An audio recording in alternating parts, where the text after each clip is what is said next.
Fala moçada! E aí galera, estamos aqui agora para aprender novos conceitos, agora da uma área da física que chama eletrostática. Bom, vamos começar aqui fazendo um pequeno experimento virtual, né? A gente vai usar um aplicativo chamado PHET, chama PHET, PHET. PHET pode ser encontrado na internet, num site da Universidade do Colorado, gratuito, vocês podem baixar, tem vários aplicativos de várias áreas da física, né? Vamos lá, vamos usar esse simulador aqui. Repara, suponha que você tem um balão, certo? Uma parede, uma blusa, e você esfrega o balão na blusa. Esse experimento pode ser feito na realidade, tá? Você pegar uma blusa, um balão, qualquer dois materiais diferentes, você pode fazer isso. Esfrega bastante ali o balão na blusa, né? E aí você repara um fato experimental interessante. Se você largar o balão, ele vai ser atraído para a blusa e ele se atraem mutuamente. Olha que legal. Se você pegar o balão e colocar na parede, ele fica grudado na parede. Se você pegar o balão e colocar perto de alguns pedacinhos de papéis, ele atrai os pedacinhos de papéis. Olha que coisa interessante. Bom, a área da física que estuda isso chama-se eletrostática. E a matéria que estuda isso, a gente chama ela de carga elétrica e processo de eletrização, que é o que a gente vai ver hoje, beleza? Bom, como a gente conhece hoje em dia, do modelo clássico, o átomo ele é composto de partículas, né? O átomo ele é composto de um núcleo, e esse núcleo é composto de prótons e nêutrons, né? Essas partículas são fortemente ligadas por uma força que a gente chama de força forte, né? Isso aqui é física moderna, e isso é um assunto que a gente não vai entrar nele. A gente tem que entender que esses caras aqui não se separam, assim, os nêutrons e os prótons eles não se separam, exceto o caso de fissão nuclear, que é outra história que a gente não vai entrar nela hoje, né? Então, o núcleo ali é composto de partículas, prótons e nêutrons fortemente ligadas, né? Em torno do núcleo, no que a gente chama de eletrosferas, a gente tem partículas chamadas elétrons que circundam ali o núcleo, né? Dessa forma aqui, mais ou menos, como está exemplificada pelo desenhozinho aqui, né? Assim como essas partículas, o elétron, o próton e o nêutron, possuem uma propriedade que chama massa, e por isso que todos os elementos da tabela periódica têm uma massa diferente, porque eles têm quantidades diferentes de prótons, nêutrons e elétrons. E é por isso que a gente tem massa, porque a gente é composto de moléculas que são compostas de átomos, que no fundo do fundo são compostos de prótons, elétrons e nêutrons que têm massa. Massa é uma característica da matéria, né, que vem dessas partículas aqui. Essas partículas possuem essa característica chamada massa, e por isso a gente tem massa. A gente pode medir a nossa massa. Outra propriedade da matéria é a tal da carga elétrica. A carga elétrica, o próton e o elétron possuem a menor carga elétrica, que a gente chama de carga elétrica elementar, né? Essa carga é 1,6 vezes 10 elevado a menos 19 coulomb. Esse aqui chama coulomb. É a unidade de carga elétrica. Eles possuem, o próton e o elétron, em módulo, a menor carga que a gente encontra na natureza. Tem esse valor aqui, né? Mas tem um detalhe. O elétron, ele possui essa carga em valor negativo. E o próton em valor positivo. Menos 1,6 vezes 10 a menos 19 coulomb, mais 1,6 vezes 10 elevado a 19 coulombs, né? O nêutron, ele não possui carga elétrica, tá? Ele não possui essa característica que chama de carga elétrica. E aí a gente volta agora no exemplinho ali da blusa. Vamos entender o que está rolando aqui. Na blusa e a parede. Olha, na forma natural que a gente encontra na natureza, todo corpo possui infinitas moléculas e átomos, né? Então, infinitos números de prótons e elétrons, né? Então, por consequência, tem infinitas cargas. Mas na natureza a gente encontra normalmente o corpo no seu estado eletricamente neutro. O que significa isso? Significa que, em geral, você vai ver na natureza corpos com números iguais de prótons e elétrons, né? Aí a gente fala que o corpo está eletricamente neutro.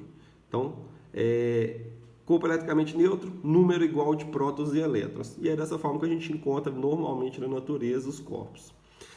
Bom, só que tem um detalhe. Se você pegar e esfregar dois materiais diferentes, o que você repara ali é que o que? Experimentalmente, um corpo tem maior capacidade de atrair elétrons do que o outro. Então, aqueles elétrons ali, ó, das camadas externas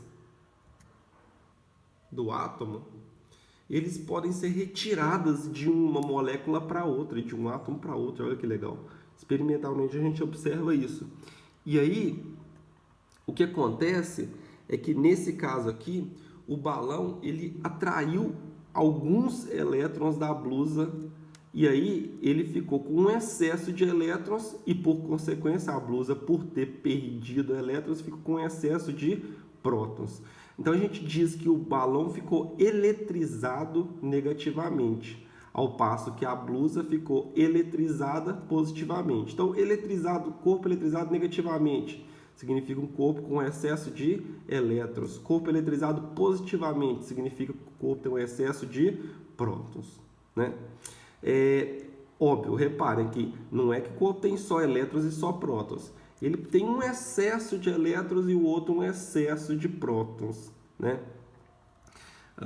Tem infinitos números de elétrons ainda aqui na blusa e tem infinitos números de prótons aqui no balão. Só que um ficou com mais elétrons do que prótons e o outro ficou com mais prótons e elétrons, né?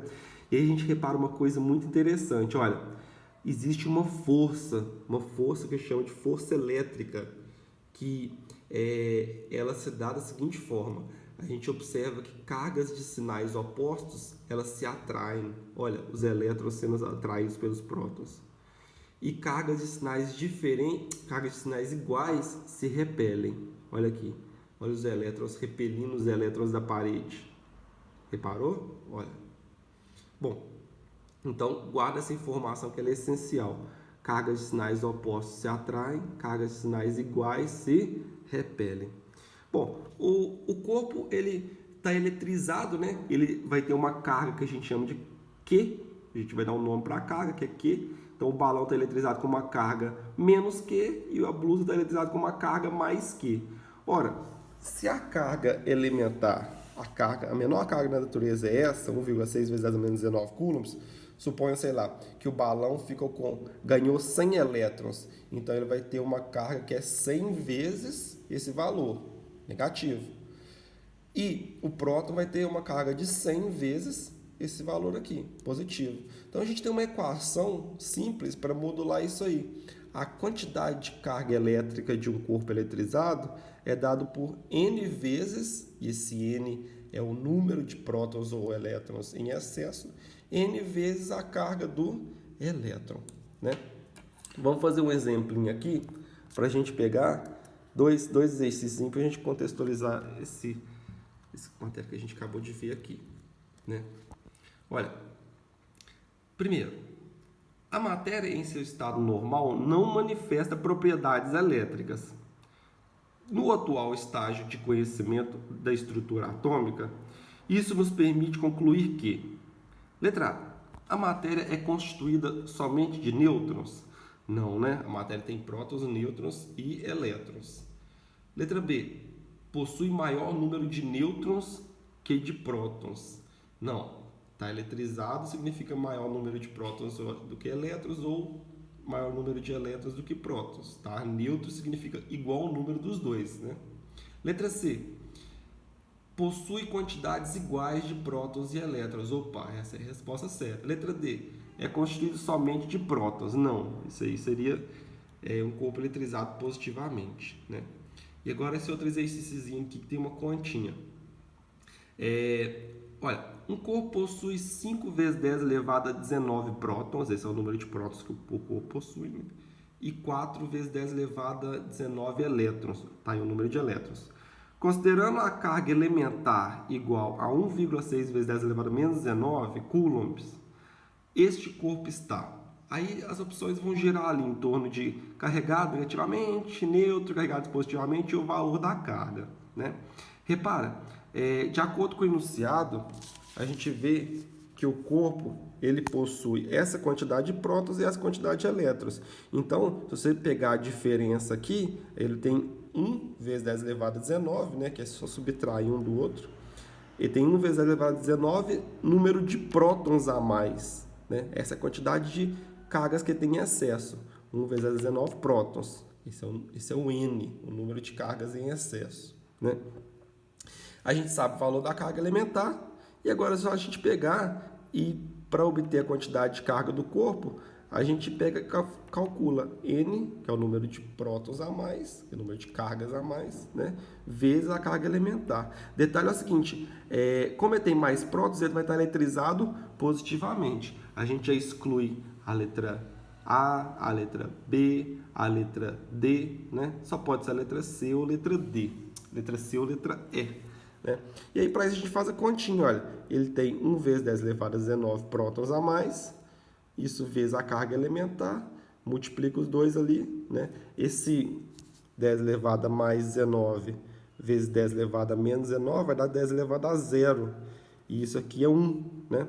Então, a gente pode simplificar. 1 vezes 1,6 vai dar 1,6 coulombs. Então, a resposta certa, letra C, né? Carregado com uma carga positiva de 1,6 coulombs. Né? Muitas vezes, galera, o exercício vai estar interessado nesse N, no número de elétrons ou prótons a mais. Então, muitas vezes o exercício vai te dar o valor da quantidade de carga do corpo, né? Vai te dar o valor da carga do elétron, e aí você obtém o número de cargas em excesso, certo? Bom, fica aqui como dever de casa esse exercício aqui, né? Ele vai estar interessado justamente nesse N, esse número de elétrons aí que foram retirados do balão, do bastão.